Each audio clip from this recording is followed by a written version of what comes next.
Hey guys, I want to do a video today and look at the city of New Orleans. And I want to look at it through the lens of the millennial kingdom. I want to look at it through the lens of the transitioning from the millennial kingdom to the little season of Satan, which I think we're now in, and that the millennial kingdom, this 1,000 years prophesied of in Revelation 20, is now in our past. And I want to look at a lot of old buildings, some destroyed, some that are still standing in the city of New Orleans. We're going to look how this ties into Freemasonry. We're going to look at some World's Fair stuff. And we're going to look at the end of this video in my interpretation of the 144,000 and how this may have a theme with the city of New Orleans. So let's get started. New Orleans was founded in 1718. And this is Jackson Square, St. Louis Cathedral, right on the Mississippi River, one of the most famous landmarks in the city, if not the most famous landmark in the city of New Orleans. St. Louis Cathedral originally was built in 1724. This is not the original building. It was destroyed in a fire in the late 1700s. You can see this fire, the Great New Orleans Fire, and there always seems to be a great fire of a major city in the United States anywhere between the late 1700s throughout the 1800s. I think a lot of this has to do with getting rid of evidence of old world buildings, buildings that were not built by humans, but built by glorified saints, possibly even angels, that we cannot reproduce today. You can see here where Plaza de Armas is and the church right here. This is Jackson Square. That is where St. Louis Cathedral stands today. It was destroyed, the original structure there, in 1788, as well as several blocks of the French Quarter. Who knows what buildings or towers or spires or domes were here at that time that were destroyed in this fire. But afterwards, Jackson Square was renovated, the buildings around it, as well as St. Louis Cathedral. This is a modern build to look like an old world building. Now I want to look at three buildings that either are standing or that once stood in New Orleans by the architect James Gallier Sr. And the three that we're going to be looking at are Gallier Hall, which stood as the city hall in New Orleans for almost 100 years, I think, until not too long ago, just a few decades ago. We're going to look at that as well as its surrounding Lafayette Square. We're going to look at the first, second, and third St. Charles Hotel.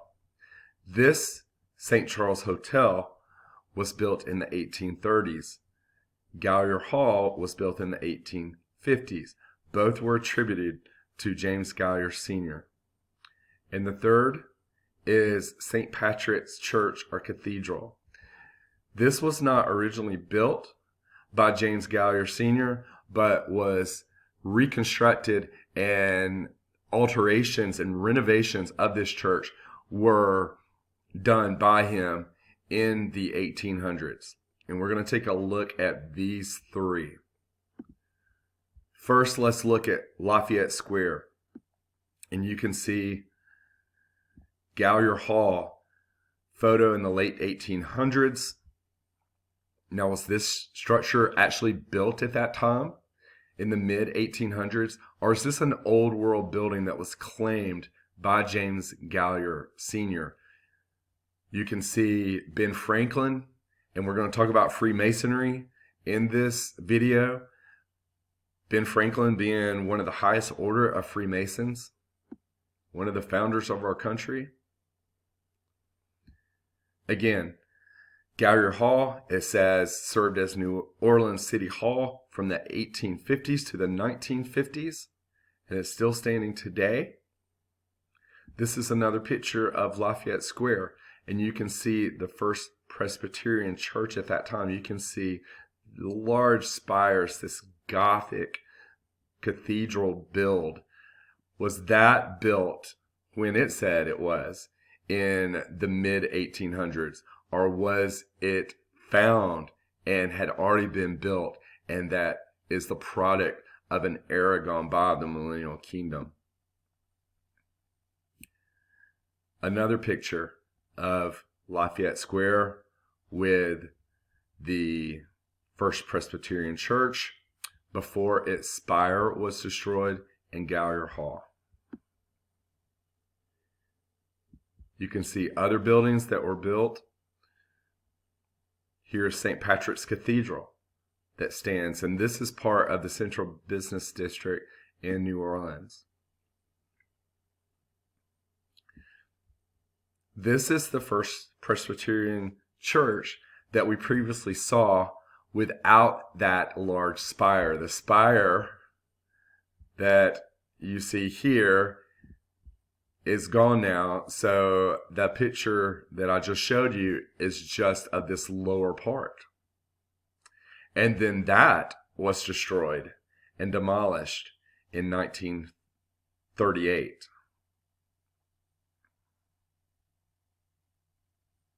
And you can see the church after the spire was destroyed, before its entirety was destroyed. And again, another picture of it with St. Patrick's Cathedral in the background and another large government building.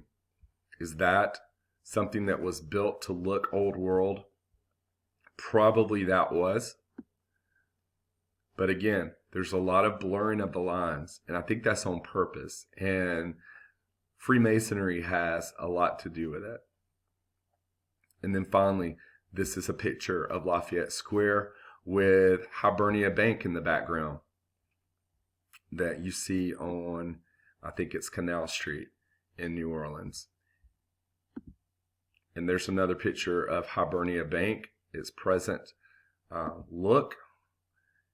There is this ornate spire tower at the top of this.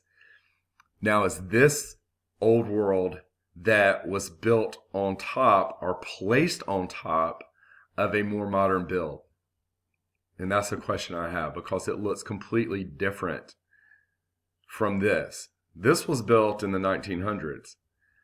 Was this built long ago and after the invention of modern construction and the ability to place large stone monuments, statues on top of buildings? Once that was in place, did they put something old world on top of something newer? Again, it looks completely different. It doesn't look like part of the build. And there's another picture of it. So a lot of blurring of the lines. Now let's go to the St. Charles Hotel. This looks like it could be the Capitol building. This looks like your old world buildings in Europe with the domes, with the Corinthian columns, the Romanesque build. And you see all around horse and buggies, children playing, men and women dressed up around this massive hotel. Do we really think that this hotel was built during this era of the early 1800s in New Orleans? I think not. I think this is an old world building. What do you know? A fire occurred and the top of the St. Charles Hotel, that beautiful dome, was destroyed. More likely blown up or demolished. And so the second St. Charles Hotel is basically the first hotel without the dome.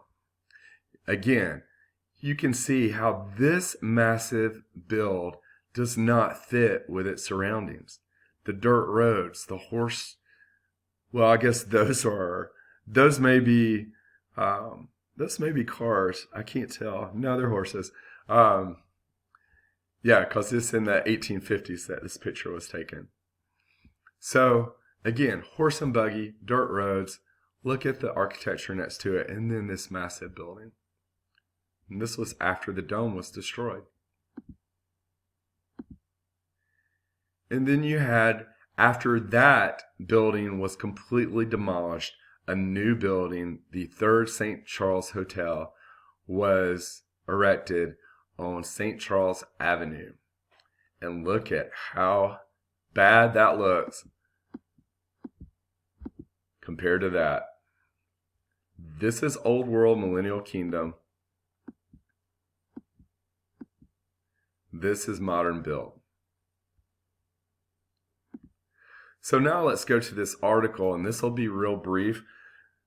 In the Preservation Resource Center of New Orleans, 14th century Gothic on St. Charles Avenue.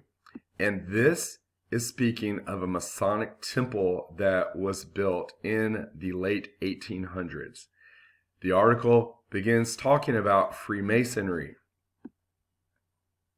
And I think Freemasonry and those within the Freemasons had a lot to do with the destruction and redevelopment of major cities throughout the United States.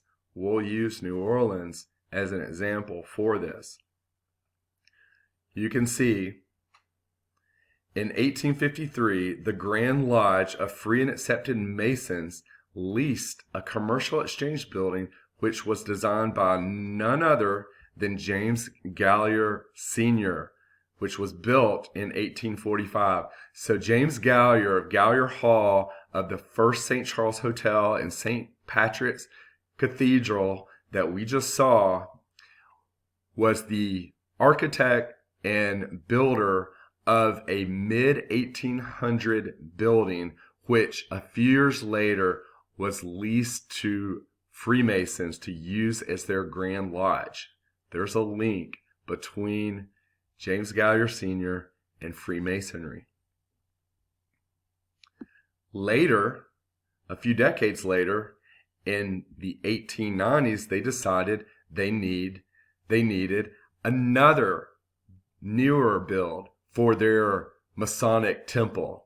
So James Ferret designed the Masonic temple after the first one was destroyed, the one that was built by James Gallier Sr. James Ferret is a famous architect, but also a Freemason. And in New Orleans, there's Ferret Street, which is an up-and-coming street in Uptown in the Ferret corridor, named after him, just like Gallier Hall is named after James Gallier. All these are Freemasons. And they were indeed architects. You know, Freemasonry is described as those who had a fondness of old world buildings and wished to recreate these Romanesque, these Gothic, this Byzantine architecture. I think a lot of men moved from Europe to the United States and began this Freemasonry destruction and destruction of old world buildings, and then city planning using their architecture. And there's a blur between some buildings that were left and were not destroyed, that were part of the Millennial Kingdom, and then some that were indeed built in the 18th, 19th centuries that are side by side. And again, there's a lot of confusion. I think this is on purpose. But James Ferret built this historic Masonic temple. And you can see this temple here. And then they even, after a while, tore this down and built a third Masonic temple. This temple in 1992 was sold, And now, after $11 million renovation, it opened as the New Orleans Hilton St. Charles Avenue Hotel. But this is the Masonic temple that James Ferret built. And I think he did build this. I think this is not an old world building. This is a building in the late 19th century that was indeed built to mimic some of these Gothic looking buildings. But they don't compare. Looking at the soundness of the structure, of the materials that were used to build it. James Ferret also is credited to building the Marest building, which was this ornate building that you see right here. This building was destroyed and no longer stands in New Orleans. And the question is, did Ferret found this or did he build it?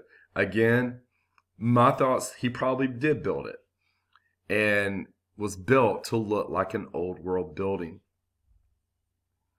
So let's go from the James Gallier, James Ferret, and some of the destroyed and still standing buildings that we just covered to a new topic in New Orleans that occurred over 100 years ago, the 1884 World's Fair.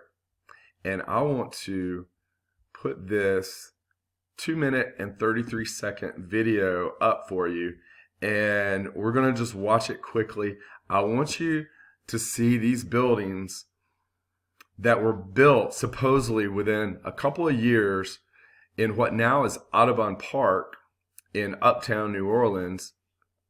And ask yourself, does the story of these buildings that were built for this 1884 World's Fair in New Orleans, the Cotton Expo, does it look like it could be constructed in 2 years? And so let's watch the video. On December 16, 1884, New Orleans proudly unveiled the world's industrial and cotton centennial exposition in what is now Audubon Park. A joint venture with Congress and the National Cotton Planters Association, the 1884 World's Fair allowed the financially struggling city to demonstrate its potential following the Civil War. The site for the fair was Upper City Park, as it was then known, a former plantation purchased by the city in 1871. With 300 acres and a location on the Mississippi River, it could be reached by street railroads and steamboats from the foot of Canal Street. The exposition's enormous central structure, located on today's golf course, occupied 33 acres, 3 times the size of the Superdome. Inside were industrial displays and exhibits from around the world, as well as a music hall with 11,000 seats. A massive horticulture hall, modeled after London's Crystal Palace, was filled with exotic plants, while another building displayed art. Among the fair's popular sights was the Liberty Bell, a symbol of goodwill and post-Civil War reconciliation, sent down from Philadelphia. Attendance at the expo, built at a cost of $2.7 million, was far less than projected, and when it closed in the spring of 1885, it was deeply in debt. Most of the buildings were demolished and sold as scrap. However, Horticulture Hall remained in the park until it was destroyed during a hurricane in 1950. Today, the only known remnant of the fair is a massive piece of iron ore from the Alabama State Exhibit that has been mistaken over the years for a meteorite. Although the world's industrial and cotton centennial exposition did not live up to its economic promise, site improvements for the grand event laid the foundation for New Orleans' Audubon Park and a new uptown neighborhood. So they say that this building, 33 acres, not to mention all the other architecture that was built there, the buildings that were built there, the horticultural hall, the huge dome that you saw, was built in just over a year. But right afterwards, they just decided to just destroy all these buildings and sell them for scrap metal. And that's completely ridiculous. I think this is an old world building that, and you will see this a lot if you really study world fairs, that they will tell you that these massive complexes and buildings and just elaborate architecture were built in a short period of time just for the World's Fair, and that right afterwards they're just demolished. You'll hear the story time after time after time. But this is a massive undertaking. There's no way that we could build that in 2 years today, much less in the late 1800s.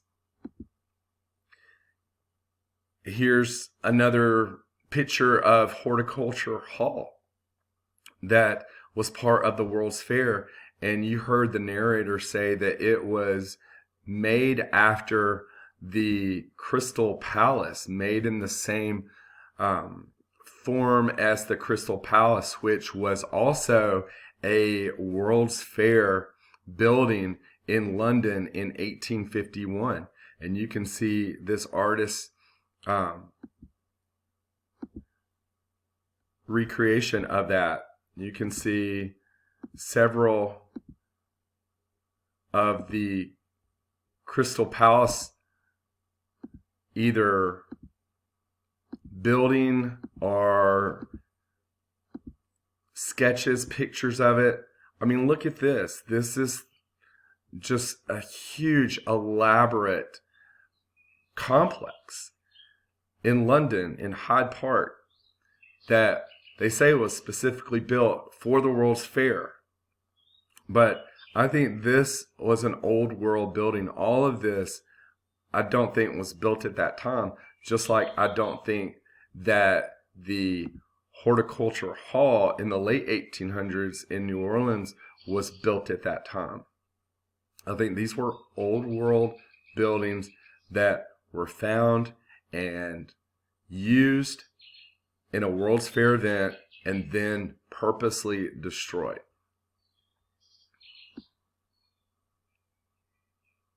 So now let's get to another build in New Orleans that is no longer present, the Southern Railway Terminal. And this was built by Daniel Burnham.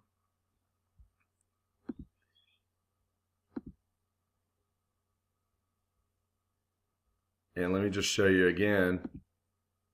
Oh, by the way, this is where the Cotton Expo was. And now it's a golf course in Audubon Park.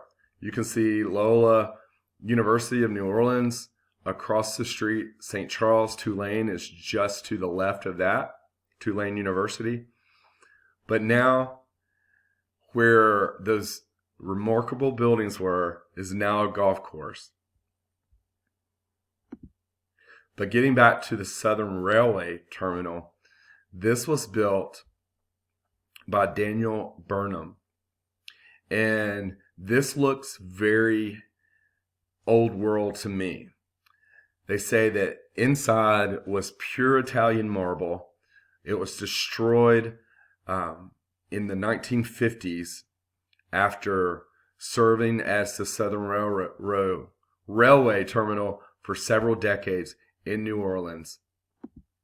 You can see another picture of the Southern Railway Terminal in New Orleans, and even a postcard of it with its structure being right here.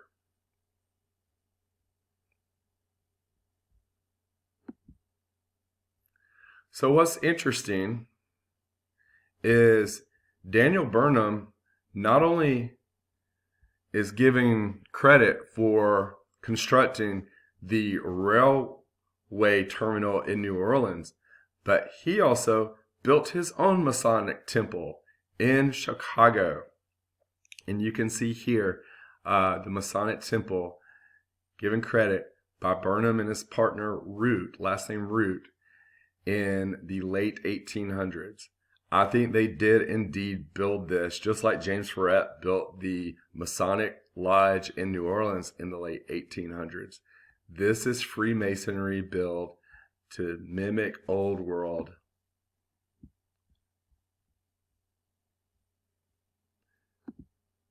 And just before,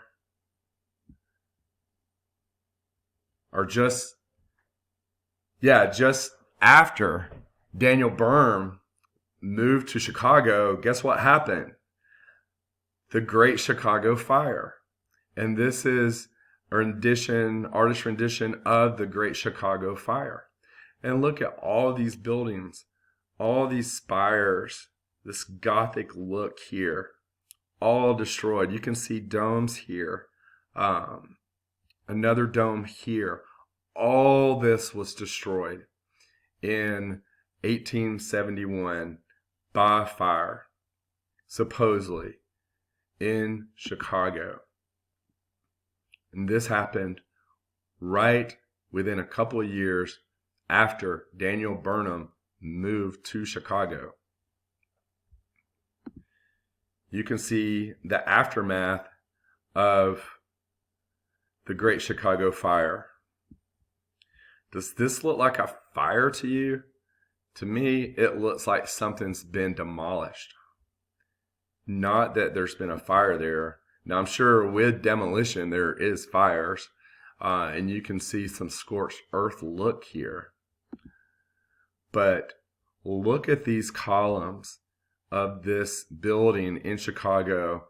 Horse and buggy right here after the Great Chicago Fire. Look at these columns, these Corinthian columns, just completely destroyed. A fire doesn't do that. A fire doesn't knock down solid marble columns into smaller just bits and pieces. That doesn't happen. This was destroyed. This was not the result of a fire. Just like that wasn't the result of a fire. So what's interesting, we saw the 1884 and 85 World's Fair, the Cotton Expo in New Orleans, with its grandiose buildings, the horticultural hall, the main building that they said covered 33 acres, that was built in 2 years, bigger than 3 of the Superdomes in New Orleans. But look who built the 1893 Chicago World's Fair Columbian Expo. It's none other than our buddy Daniel Burnham. Let's watch this video on 2-speed, so it'll be quick, but I want you to see the White City in the late 1800s in Chicago, and you'll see why they called it the White City.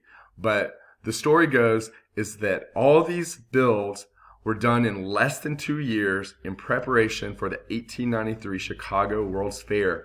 And then afterwards, all these buildings were destroyed because they were no longer needed after the World's Fair. Take a look at these impressive structures.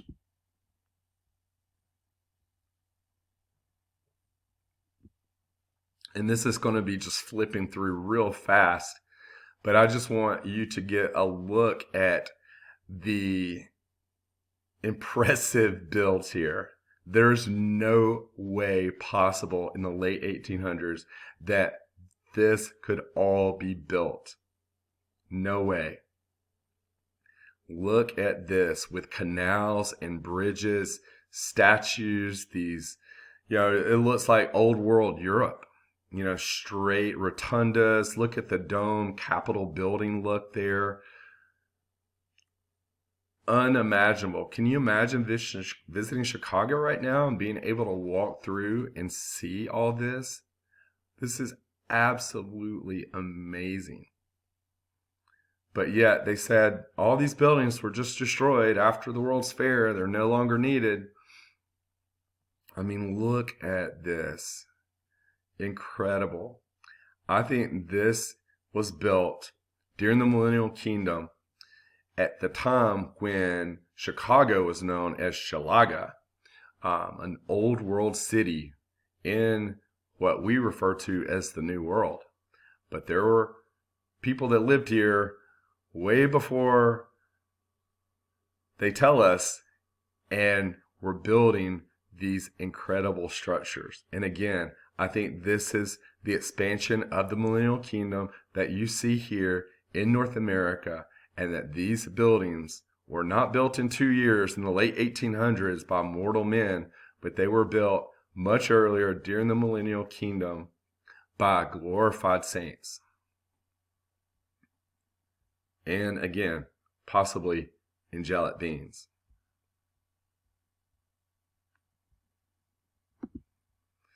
So I'll stop it there just to give you a taste of the World's Fair. We've seen 3 World's Fairs. We've seen World's Fairs in London in 1851 with the Crystal Palace there. We've seen the World's Fair in 1884 in New Orleans. And now we just saw the Chicago World's Fair. All these buildings are no longer here. They've been destroyed. And I think there's a reason why. So now let's finish up this video. I think I've covered everything I wanted to say about that. Again, just looking at old world buildings versus newer builds. Still in the 1800s, some may be millennial kingdom builds. Some are probably more recent, and truly when they said they were built, like the Masonic temples, by these Freemasons.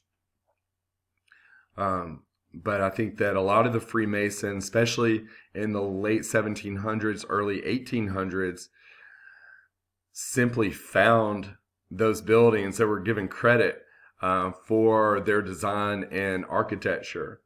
I think there's another reason why they call them Freemasons, because masonry, the building was stone. I think they didn't require any revenue to build these because they were free, because they found these buildings, these Freemasons. All right, so enough of that. Let's finally come full circle and look at the 144,000. And the 144,000 are mentioned in Revelation 7 and Revelation 14. But I think a clue to who they may be is found in Revelation 3, with Jesus dictating to John the 7 letters to the churches. If we see in chapter 3, starting at verse 7, the message to the church of Philadelphia, it begins, "These things saith he that is holy, he that is true, he that hath the key of David, he that openeth and no man shutteth, and shutteth and no man openeth. I know thy works. Behold, I have set before thee an open door, and no man can shut it. For thou hast a little strength, and hast kept my word, and hast not denied my name. Behold, I will make them of the synagogue of Satan, which say they are Jews and are not, but do lie. Behold, I will make them to come and worship before thy feet, and to know that I have loved thee. Because thou hast kept the word of my patience, I also will keep thee from the hour of temptation, which shall come upon all the world to try them that dwell upon the earth. Behold, I come quickly. Hold that fast which thou hast, that no man take thy crown. Him that overcometh will I make a pillar in the temple of my God, and he shall go no more out. And I will write upon him the name of my God, and the name of the city of my God, which is New Jerusalem, which cometh down out of heaven from my God, and I will write upon him my new name." So we see a promise to those who have kept the word of patience, that he will keep them from the hour of temptation. I think that was the destruction of Jerusalem and the second coming, the fall of Rome, and that these churches were given a warning letter before this soon to occur event. Right here, Jesus says, "Behold, I come quickly." And so you see these members of the church that they're given the promise to make a pillar in the temple of my God, and write upon him the name of my God, write upon him a new name. So now we see in Revelation 7, when it speaks of the 144,000, it says, starting verse 2, "And I saw another angel ascending from the east, having the seal of the living God. And he cried with a loud voice to the four angels, to whom it was given to hurt the earth and the sea, saying, Hurt not the earth, neither the sea, nor the trees, till we have sealed the servants of our God in their foreheads. And I heard the number of them which were sealed, and they were sealed 144,000 of all the tribes of the children of Israel." Then it goes over 12 tribes of Israel that each had 12,000 sealed. So now, with that in mind, let's go to the last time we see the mention of the 144,000 in the book of Revelation in chapter 14. And in verse 1, it says, "And I looked, and lo, a Lamb stood on the Mount Zion, and with him 144,000, having his Father's name written in their forehead. And I heard a voice from heaven as the voice of many waters, and as the voice of a great thunder. And I heard the voice of harpers harping with their harps. And they sung as it were a new song before the throne, and before the four beasts and the elders. And no man could learn that song but the 144,000, which were redeemed from the earth. These are they which were not defiled with women, for they are virgins. These are they which follow the Lamb whithersoever he goeth. These were redeemed from among men, being the first fruits unto God and to the Lamb. And in their mouth was found no guile, for they are without fault before the throne of God."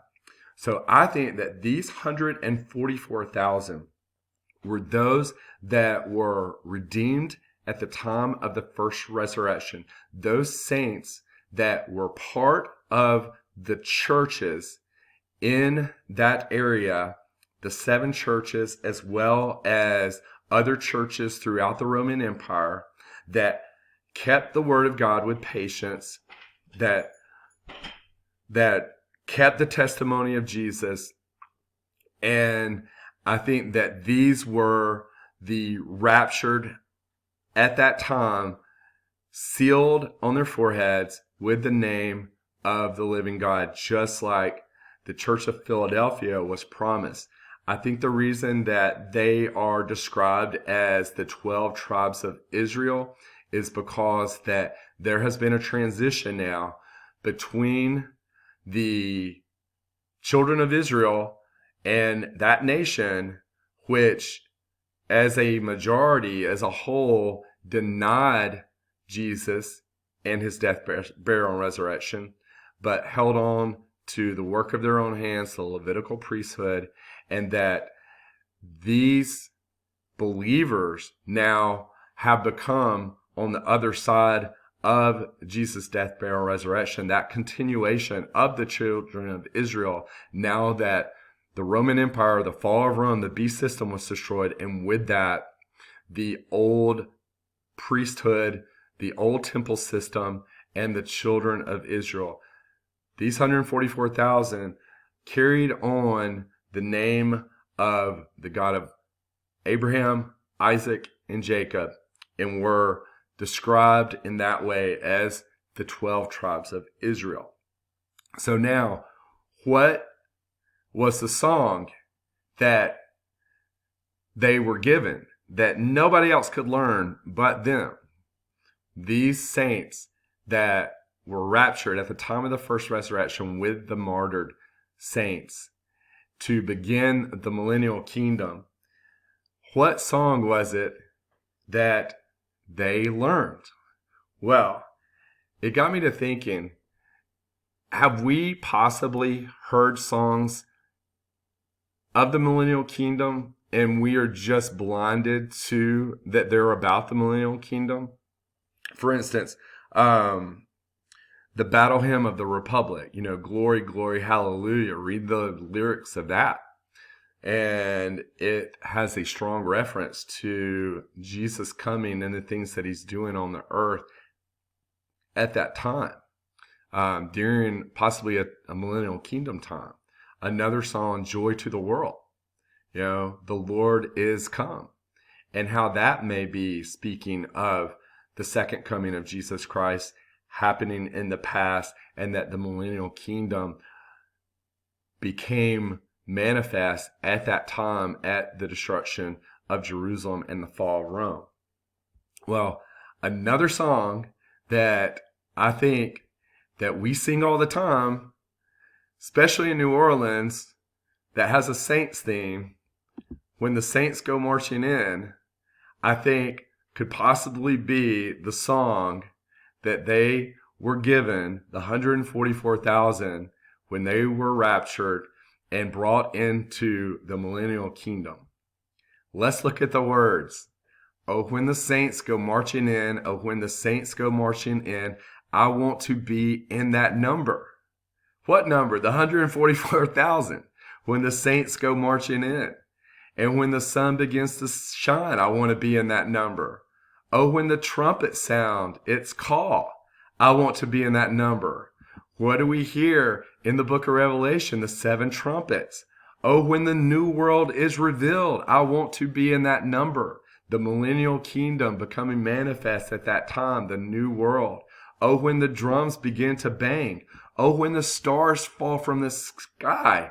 Oh, Lord, I want to be in that number. And we see the stars falling from heaven described in the book of Revelation at that time. What if when the saints go marching in, and I want to be in that number, was the song that they were taught, the 144,000, as they entered into the heavenly kingdom with glorified bodies after the first resurrection, and then being raptured, after being given the seal on their forehead, and then have a purpose to go and be part of the beginning of the millennial kingdom and to get the glorious news of Jesus out to the world. What if the saints go marching in was that song? So I'll close with that. That's a good wrap for the city of New Orleans and our study. We covered a lot of things, and I'll try to do another video soon. God bless.